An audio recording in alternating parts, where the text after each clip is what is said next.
સુરતમાં 15 ઓગસ્ટની ઉજવણીને લઈને ભવ્ય તિરંગા યાત્રાનું આયોજન કરવામાં આવ્યું હતું। ડુમસ રોડ ઉપર વાય જંકશનથી લાલભાઈ કોન્ટ્રાક્ટર સ્ટેડિયમ સુધી યોજાયેલી આ યાત્રામાં દેશભક્તિનો અનોખો માહોલ જોવા મળ્યો હતો।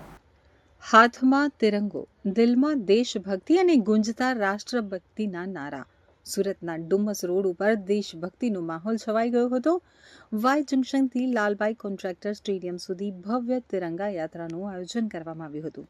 યાત્રામાં નાયબ મુખ્યમંત્રી અને ગૃહમંત્રી હર્ષ સંઘવી, કેન્દ્રીય જળશક્તિ મંત્રી CR Patil, Surat police commissioner Wabang Jamir, Surat collector Tejas Parmar, તમામ ધારાસભ્યો, આગેવાનો સહિત અનેક મહાનુભાવો, વિવિધ સામાજિક સંસ્થાઓ, સંગઠનો જોડાયા હતા।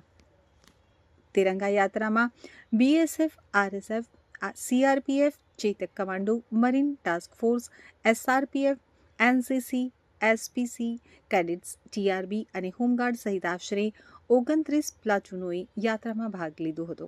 Army, air force, navy, BSF, CRPF અને ગુજરાત પોલીસના બેન્ડ, માઉન્ટેડ હોર્સ રાઇડર્સ તથા ફાયર બ્રિગેડની ટીમે યાત્રાનું આકર્ષણ વધાર્યું હતું।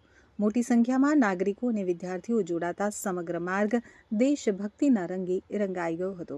તો શાળાના વિદ્યાર્થીઓ સાથે વિવિધ સામાજિક સંસ્થાઓ અને સંગઠનોના સભ્યો પણ મોટી સંખ્યામાં તિરંગા યાત્રામાં જોડાયા હતા।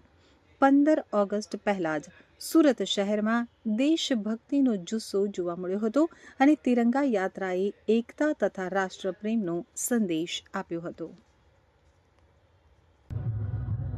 ભારે વરસાદ વચ્ચે હજારો યુવાઓથી લઈને વડીલો તક દેશભક્તિના રંગે માં ભારતીના નારા જોડે કિલોમીટરો સુધીની તિરંગા યાત્રામાં ખૂબ ઉત્સાહપૂર્વક જોડાયેલા સૌ નાગરિકોને હું અભિનંદન આપું છું અને સાથે સાથે એમની દેશભક્તિને બી સલામ આપું છું। કાશ્મીરથી લઈને કન્યાકુમારી, ગામોથી લઈને શહેરો સુધી કરોડો ઘરો ઉપર મોદી સાહેબના આહવાનથી હર ઘર તિરંગા અભિયાનમાં લાભ લેનાર સૌ નાગરિકોને બી હું આ દેશભક્તિના ખાસ કરીને અભિનંદન આપું છું।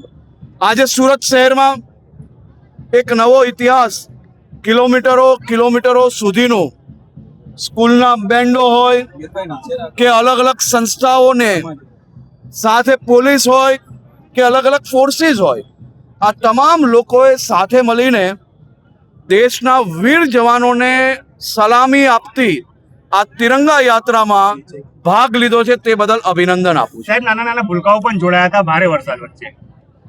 યુવાનોથી લઈને વડીલો સુધી તમામ લોકો દેશભક્તિના રંગે રંગાયા હતા।